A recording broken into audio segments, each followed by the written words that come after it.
Assalamualaikum warahmatullahi wabarakatuh. Salam sejahtera buat sobat Sobter dimanapun berada. Oke, kita lanjutkan saja ceritanya ya guys. Bab 435 sampai 436. Bab 435. Saatnya berangkat. Pedang King Xuan patah. Melihat pemandangan ini, mata Ye Guan yang tubuhnya masih terbakar di bawah tiba-tiba menyusut. Pedang King Xuan bisa patah. Pada saat ini, selembar kertas dengan setengah tulisan di atasnya tiba-tiba terbang entah dari mana dan mendarat dengan kuat di atas kepalanya. Dalam sekejap, api yang membakar tubuhnya mereda. Ye Guan berkeringat banyak, wajahnya pucat, dan dia hampir pingsan. Xuan Yuanling segera mendukungnya dan berkata dengan gemetar, "Kamu." Ye Guan tidak berbicara. Dia menatap wanita berjubah putih di langit. Di langit, wanita berjubah putih mengabaikan pedang King Xuan yang menghilang di depannya, tapi menoleh untuk melihat ke arah komunitas tertentu. Di depan meja, Cizen tersenyum tipis dan tidak berkata apa-apa. Wanita berjubah putih berkata tanpa ekspresi, "Tunggu." Setelah itu, dia mengalihkan pandangannya. Dia menatap Ye Guan untuk terakhir kalinya, lalu berbalik dan menghilang. Berlalunya waktu menghilang.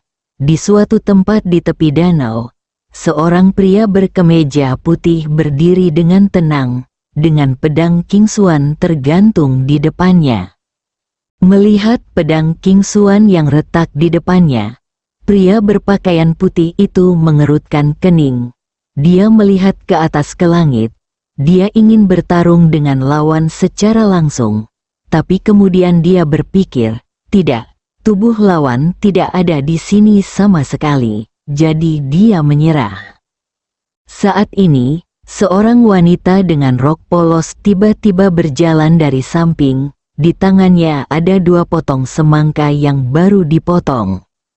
Wanita dengan rok polos berjalan perlahan ke arah pria berkemeja putih. Dia melirik pedang King Xuan yang retak di depannya dan tidak berkata apa-apa. Pria berkemeja putih itu tersenyum tipis, mengambil semangka itu dan menggigitnya. Lalu tersenyum dan berkata, "Enak." Wanita dengan rok polos itu tersenyum tipis, lalu menggigitnya sendiri. Pria berkemeja putih memandang pedang King Xuan di depannya, lalu menjentikkan pedangnya dengan jarinya. Berdengung, saat suara pedang bergema, pedang King Xuan tiba-tiba kembali ke keadaan semula. Pria berkemeja putih memandang ke langit di kejauhan dan berkata dengan lembut, "Sepertinya sudah waktunya untuk pergi." Di sampingnya, wanita dengan rok polos menoleh dan melihat ke dalam kehampaan yang luas. Matanya tenang dan dia tidak berbicara. Di dalam menara pedang, Ye Guan terbaring di pelukan Xuan Yuanling, wajahnya sepucat kertas. Meskipun dia baru saja diselamatkan oleh selembar kertas misterius, dia juga terluka parah lemah. Xuan Yuanling memeluk Ye Guan, sedikit bingung, dan berkata dengan gugup, "Apakah kamu baik-baik saja?" Ye Guan menggelengkan kepalanya sedikit. Dia tidak bisa mati, tapi dia memang sangat lemah. Xuan Yuanling hendak berbicara ketika Xuan Yuanqi dan yang lainnya tiba di lantai 9. Ketika mereka melihat pedang di tangan Ye Guan, ekspresi Xuan Yuanqi dan yang lainnya menjadi sangat serius. Xuan Yuanqi menghampiri Ye Guan dan Xuan Yuanling dan hendak menanyakan sesuatu ketika Xuan Yuanling berkata, "Biarkan dia sembuh dulu." Xuan Yuanqi ragu-ragu sejenak, lalu mengangguk, "Oke." Karena itu, dia mundur bersama sekelompok orang. Xuan Yuanling mengeluarkan 2 pil energi dan memberikannya kepada Ye Guan. Setelah meminum pil energi, Ye Guan perlahan menutup matanya dan mulai menyerap energi spiritual antara langit dan bumi. Cederanya saat ini sangat serius. Hanya mengandalkan pil energi saja tidak cukup. Xuan Yuanling memeluk Ye Guan dengan ekspresi rumit. Faktanya, dia juga punya banyak sekali pertanyaan. Adegan tadi membuatnya mengerti bahwa identitas pria di depannya sungguh luar biasa. "Siapa kamu?" Xuan Yuanling menggelengkan kepalanya sedikit, hatinya penuh keraguan dan mudah tersinggung. Dengan cara ini, Xuan Yuanling menahan Ye Guan sampai malam, dan saat ini, wajah pucat Ye Guan kembali berwarna. Ye Guan perlahan membuka matanya. Xuan Yuanling berkata dengan lembut, "Apakah kamu sudah bangun?" Ye Guan mengangguk. Xuan Yuanling bertanya, "Apakah kamu baik-baik saja?" Ye Guan tersenyum pahit, masih sedikit lemah, tapi tidak ada yang serius. Saat dia berbicara, dia berdiri. Xuan Yuanling ingin bangun, tapi begitu dia bergerak, dia mengerutkan kening dalam-dalam. Dia telah memegangi Ye Guan dari pagi hingga malam, dan sekarang kakinya benar-benar mati rasa. Melihat pemandangan ini, Ye Guan tiba-tiba membungkuk dan mengangkatnya, lalu berjalan menuju bagian bawah menara. Xuan Yuanling melirik Ye Guan dan tidak berkata apa-apa. Setelah meninggalkan menara, keduanya bertemu dengan Xuan Yuanqi dan yang lainnya. Pada saat ini, mata Xuan Yuanqi dan yang lainnya penuh dengan keraguan dan keingintahuan. Ye Guan berpikir sejenak dan kemudian berkata, "Paman, bagaimana kalau ini? Saya akan meminta Nona Ling menceritakan semuanya padamu besok." Xuan Yuanqi melirik ke arah Xuan Yuanling dan mengangguk, "Oke."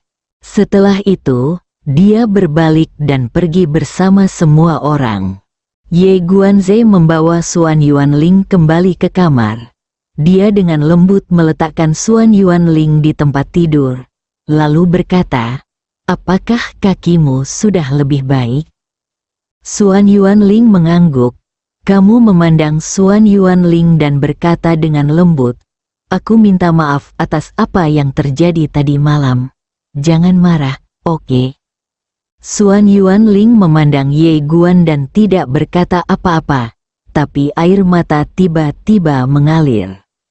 Ye Guan secara naluriah ingin menyeka air matanya, tetapi menemukan bahwa dia mengenakan kerudung. Jadi dia hendak melepas kerudung Xuan Yuanling, tetapi seolah memikirkan sesuatu, tangannya berhenti di udara. Kerudung ini adalah, bukankah itu memiliki fungsi khusus? Sejak awal, Xuan Yuanling telah mengenakan kerudung ini dan tidak menunjukkan wajah aslinya kepada orang lain, jadi dia sangat penasaran. Xuan Yuanling menundukkan kepalanya sedikit. "Kamu bisa melepasnya jika kamu mau. Aku tidak menghentikanmu." Ye Guan terdiam. Dia merasa ada yang tidak beres dengan perkataannya. Xuan Yuanling memandang Ye Guan. "Apa?" Ye Guan tersenyum sedikit dan tidak terlalu memikirkannya. Dia dengan lembut melepas kerudung Xuan Yuanling.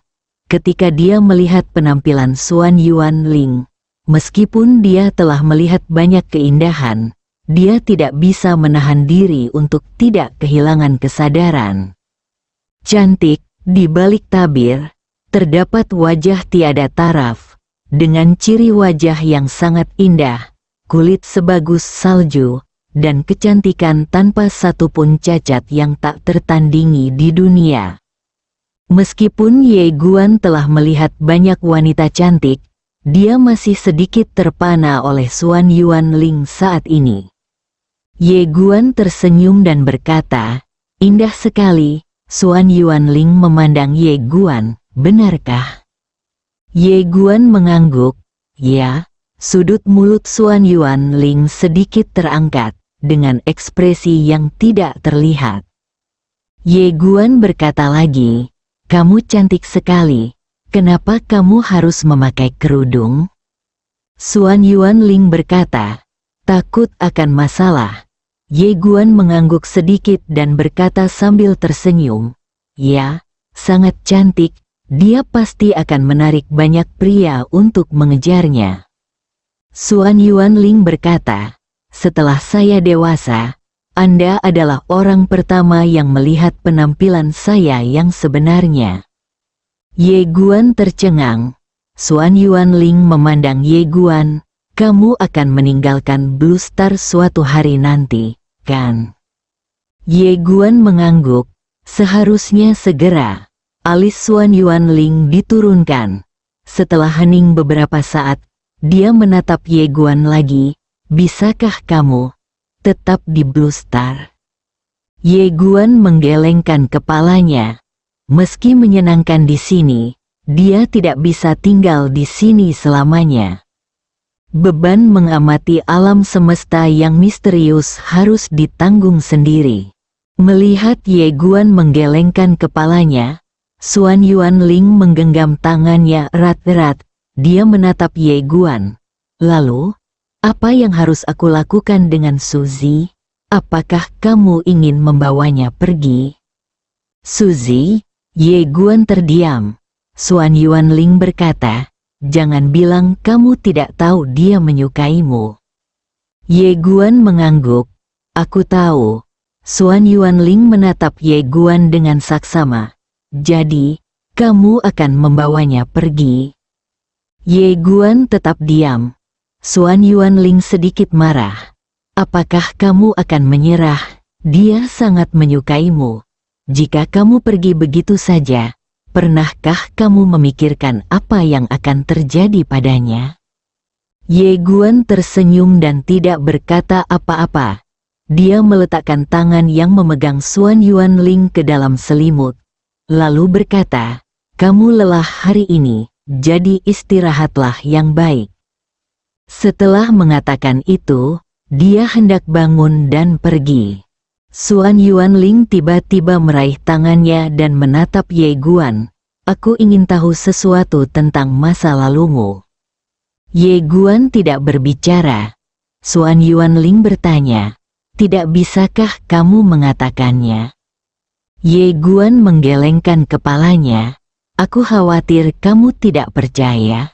Xuan Yuanling berkata, "Ceritakan padaku." Ye Guan berpikir sejenak dan kemudian berkata, "Aku benar-benar sudah makan naga, dan aku sudah makan banyak." Xuan Yuanling menatap Ye Guan. "Apakah masih ada lagi?" Ye Guan tersenyum tipis. "Mengapa kamu ingin tahu tentang aku?" Xuan Yuanling terdiam beberapa saat lalu berkata, "Saya hanya ingin tahu." Ye Guan tersenyum dan berkata, "Bagaimana kalau aku memberitahumu setelah aku mendapatkan kembali kekuatanku di masa depan?" Xuan Yuanling melirik Ye Guan dan berkata, "Tidak apa-apa. Tapi, maukah kamu pergi tanpa pamit?" Ye Guan menggelengkan kepalanya. "Tidak." Xuan Yuanling mengangguk, "Oke." Ye Guan tiba-tiba mengeluarkan pedang Xuan Yuan. Saat berikutnya, pedang Xuan Yuan sedikit bergetar. Ye Guan tampak serius dan segera menyingkirkan pedangnya. Dia melihat ke arah Xuan Yuanling dan berkata, "Nona Ling, ada sesuatu yang ingin kutanyakan padamu. Ini sangat penting bagiku." Xuan Yuanling sedikit penasaran. "Ada apa, Ye Guan Dao, kekuatan darah?" Wajah Xuan Yuanling langsung memerah. Melihat ekspresi Xuan Yuanling, Ye Guan tersenyum pahit. "Nona Ling, saya juga memiliki kekuatan darah misterius di tubuh saya. Dan ketika saya datang ke sini, kekuatan darah saya mulai bergejolak, terutama ketika saya memegang pegangan ini saat saya memegangnya pedang. aku merasa kekuatan garis keturunanku akan segera bangkit sepenuhnya. Xuan Yuanling sedikit mengernyit. Apakah kamu juga memiliki kekuatan darah? Ye Guan mengangguk. Ya, dan menurutku itu mungkin ada hubungannya dengan kekuatan darah di tubuhmu. Xuan Yuanling langsung duduk. Bisakah Anda menunjukkan kekuatan garis keturunan Anda? Ye Guan mengangguk dan mengeluarkan pedang Xuan Yuan. Dalam sekejap, kekuatan darah di tubuhnya menjadi gelisah lagi. Ye Guan meraih tangan Xuan Yuanling dengan tangan kirinya, lalu membiarkan kekuatan darahnya menyebar ke Xuan Yuanling. Tiba-tiba, mata Xuan Yuanling tiba-tiba menyusut. Kamu. Ye Guan bertanya. Apa? Wajah Xuan Yuanling penuh ketidakpercayaan. Garis keturunan Kaisar Api. Kamu sebenarnya memiliki garis keturunan Kaisar Api, terlebih lagi, sangat murni. Bagaimana ini mungkin? Ye Guan sedikit mengernyit. Garis keturunan Yan Huang? Xuan Yuanling menatap Ye Guan. Matanya yang indah masih dipenuhi rasa tidak percaya. Bagaimana mungkin? Kamu sama sekali bukan dari Blue Star. Bagaimana kamu bisa memiliki darah Kaisar Api? Kamu. Ye Guan berkata dengan sungguh-sungguh, ibuku berasal dari Blue Star. Xuan Yuanling tercengang.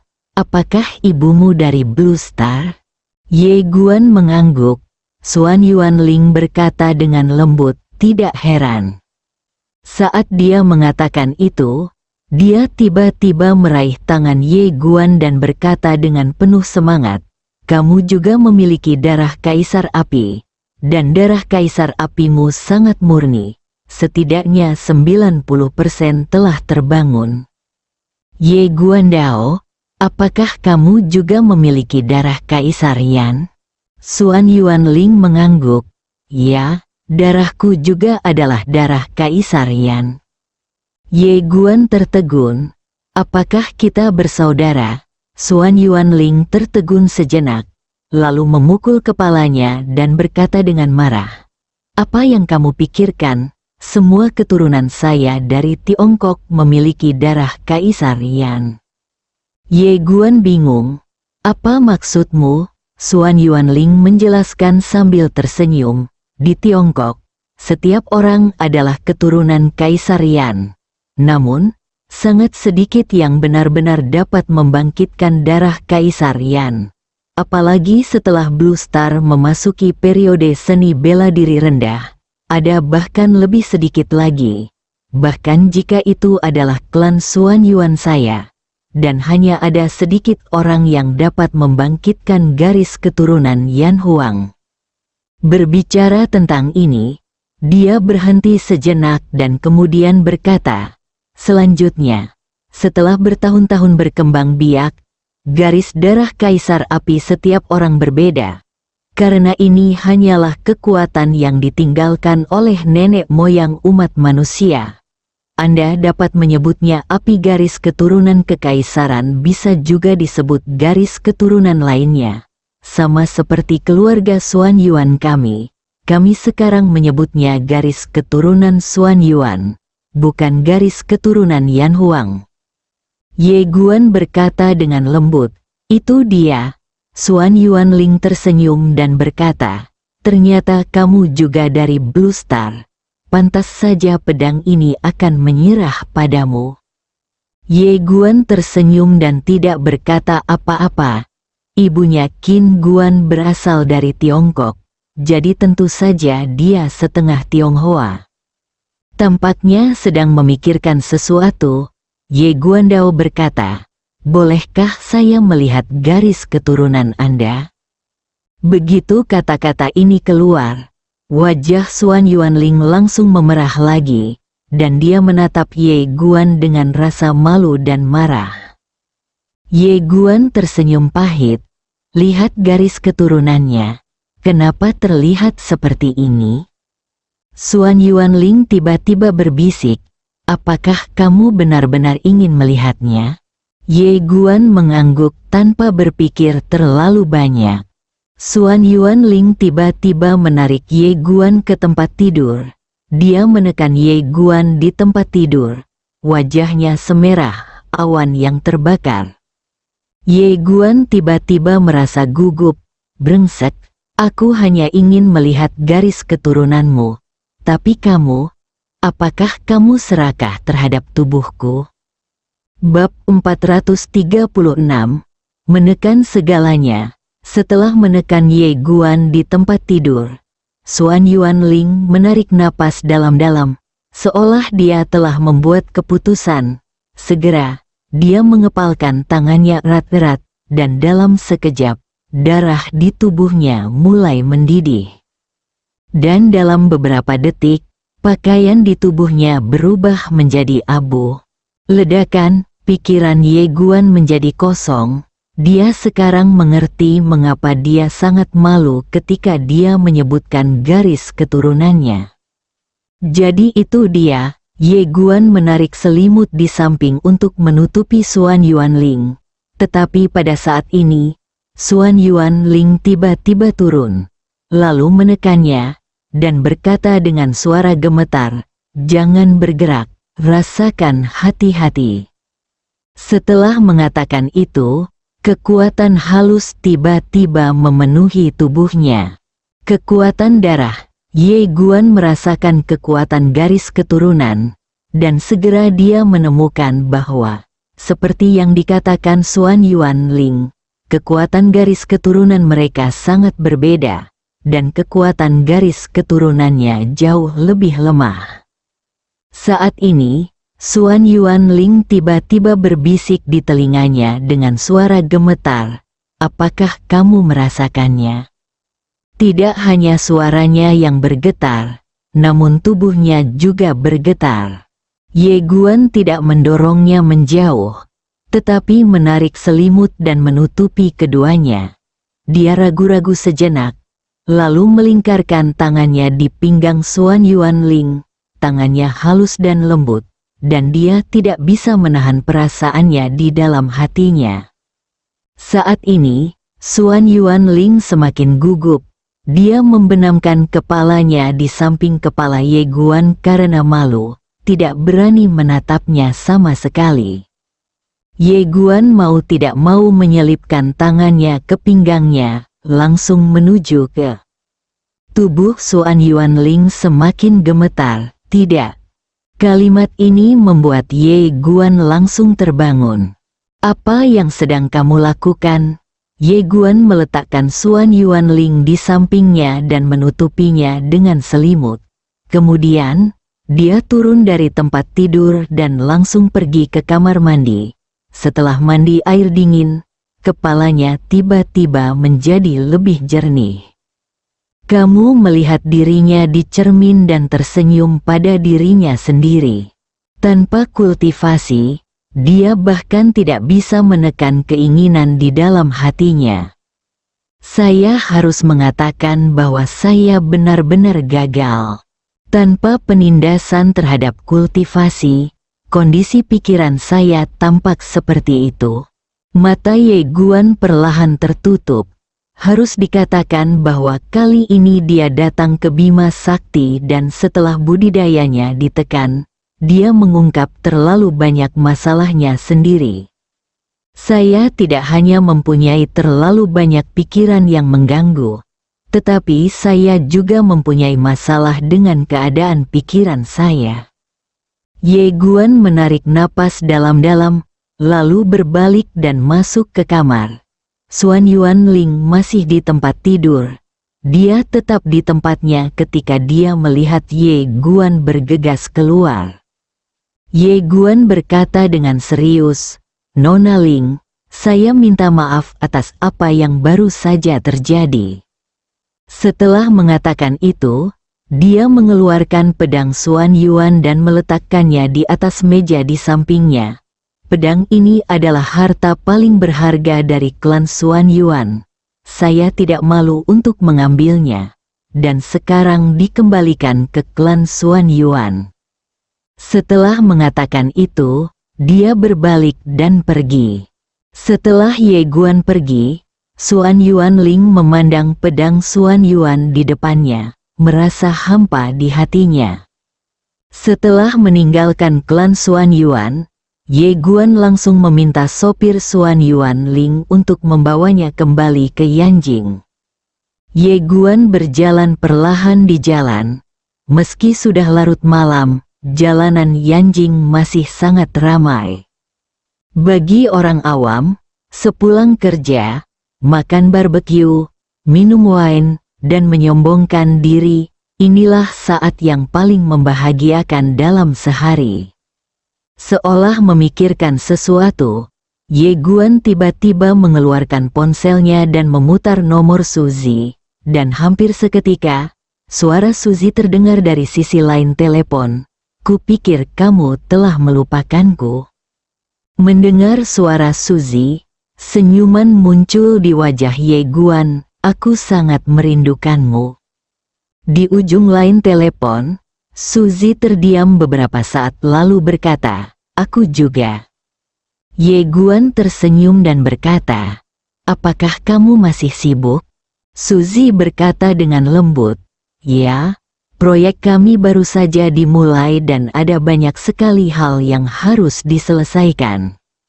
Ye Guan tersenyum tipis, kalau begitu kamu sibuk dulu. Suzy ragu-ragu sejenak, lalu berkata, apa yang terjadi? Ye Guan tersenyum dan berkata, tidak, jangan sibuk terlalu lama dan istirahatlah lebih awal.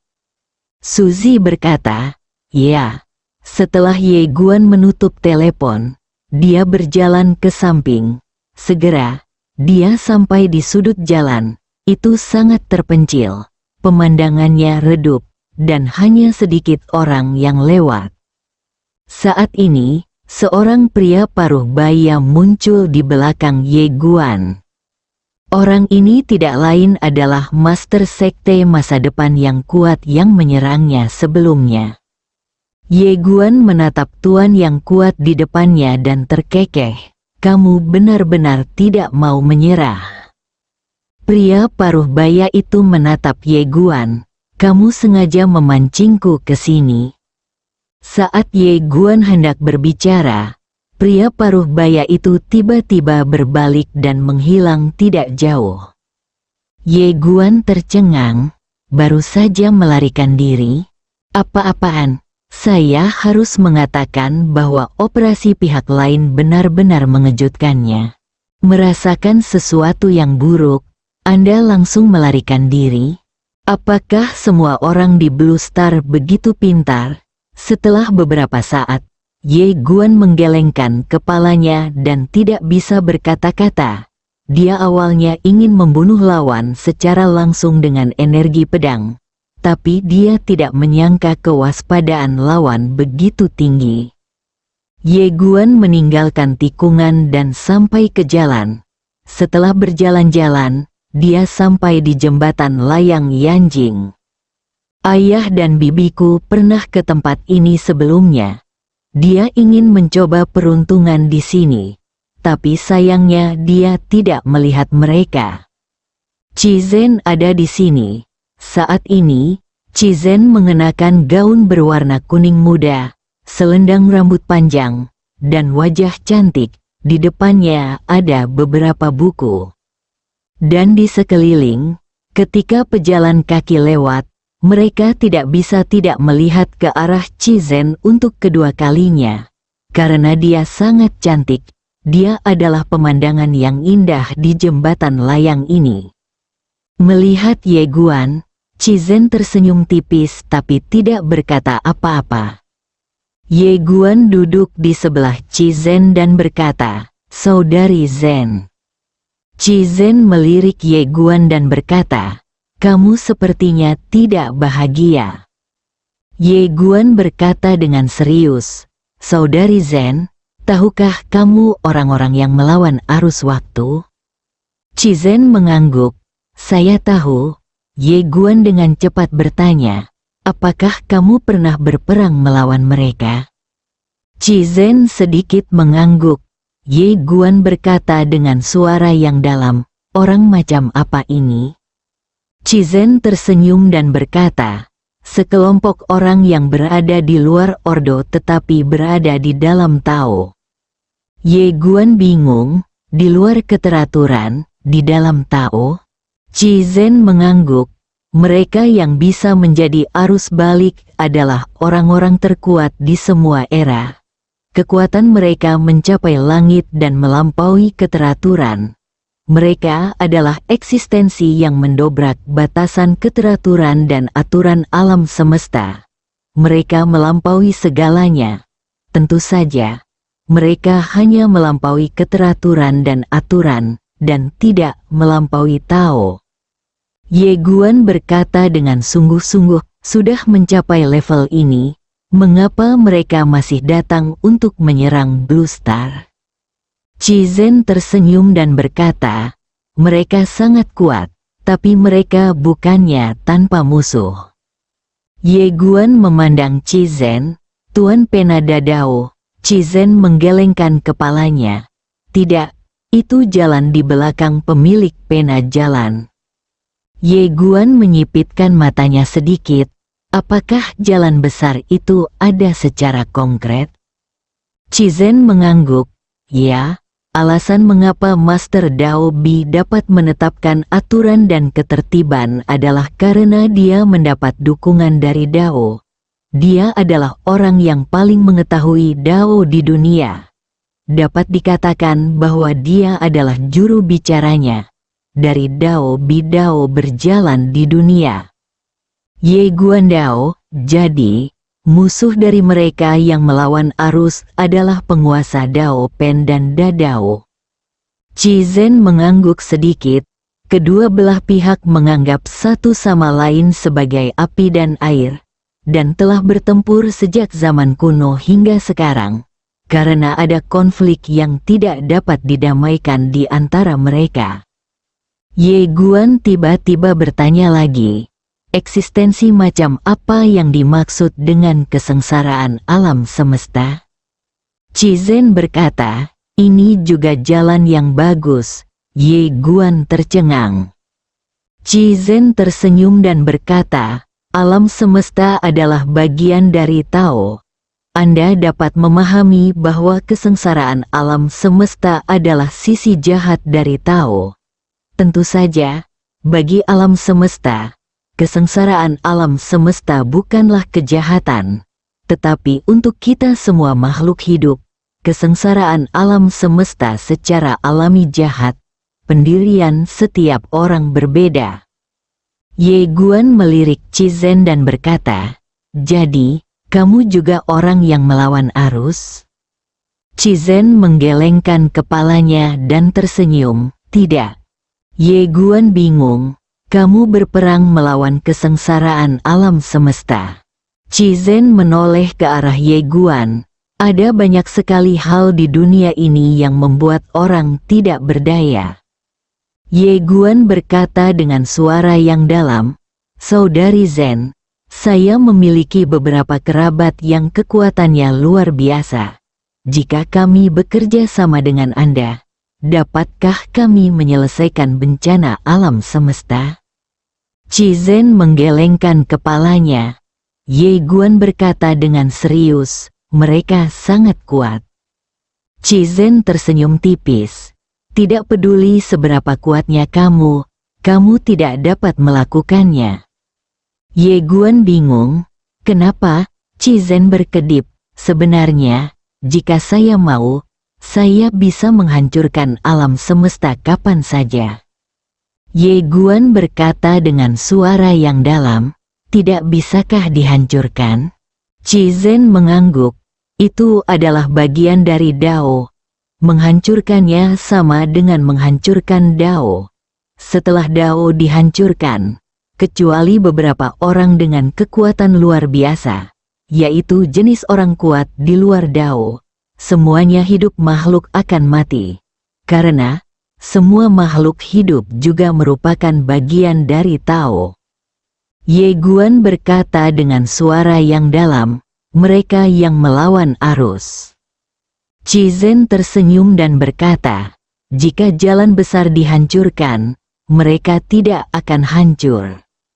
Orang-orang ini dulunya mengandalkan sumber daya langit dan bumi untuk menjadikan diri mereka lebih kuat. Tetapi setelah mencapai tingkat tertentu, dunia akan menjadi perbudakan mereka. Jadi mereka harus melampaui langit dan bumi. Dan setelah melampaui langit dan bumi, jalan besar akan menjadi ikatan mereka. Jadi mereka harus melampaui jalan besar. Dan pada akhirnya, tidak cukup hanya melampauinya. Karena jalan besar merupakan ancaman bagi mereka dan akan menekan mereka.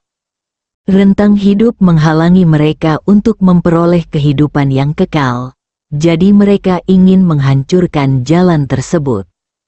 Berbicara tentang ini, dia berhenti sejenak dan melanjutkan, kehancuran semua makhluk hidup. Pada akhirnya, mereka dapat mencapai tujuan mereka dan memperoleh kehidupan abadi. Tentu saja, segalanya lebih dari sesederhana itu. Anda mungkin mengetahuinya setelah ketika. Setelah Ye Guan terdiam lama, dia berkata, jalan besar akan menghancurkan semua makhluk hidup, dan arus balik ini juga akan menghancurkan semua makhluk hidup. Saat dia berbicara, dia menggelengkan kepalanya sedikit, apapun yang kamu lakukan, semua makhluk hidup akan mati. Cizen berkata sambil tersenyum, ada pepatah di Bima Sakti yang mengatakan, dalam kemakmuran, rakyat menderita. Dalam kematian, rakyat menderita. Di mata mereka yang berkuasa di zaman dahulu, rakyat hanyalah sebuah alat bagi mereka untuk memperebutkan kekuasaan. Mengenai kepentingan mereka, ada berapa banyak orang yang berkuasa di sana? Ye Guan menghela nafas pelan. Cizen tersenyum tipis dan tidak berkata apa-apa. Ye Guan tiba-tiba menatap Cizen. Bolehkah aku berubah? Cizen menoleh untuk melihat Ye Guan. Apakah kamu ingin berubah? Ye Guan menatap langsung ke arah Cizen dan berkata, iya. Cizen menatap Ye Guan. Apakah kamu yakin? Ye Guan mengangguk. Saya bisa mencobanya. Sister Zen, apa yang harus saya lakukan? Cizen berkata, satu kata, bunuh. Ye Guan tercengang. Cizen berkata sambil tersenyum, mereka yang berjuang melawan arus akan punah. Mereka yang berjuang sampai jalan besar tunduk dan menjadi pengikut. Mereka yang berjuang sampai masa depan tidak ada yang berani menyebut dirinya dewa lagi. Mereka yang bertarung sampai saat tidak ada seorang pun di dunia yang berani mengatakan bahwa mereka tidak terkalahkan. Perintah Jian, kendalikan dunia. Tekan segalanya. Kamu mengatakan satu hal. Tidak ada yang berani mengatakan dua hal. Bersambung.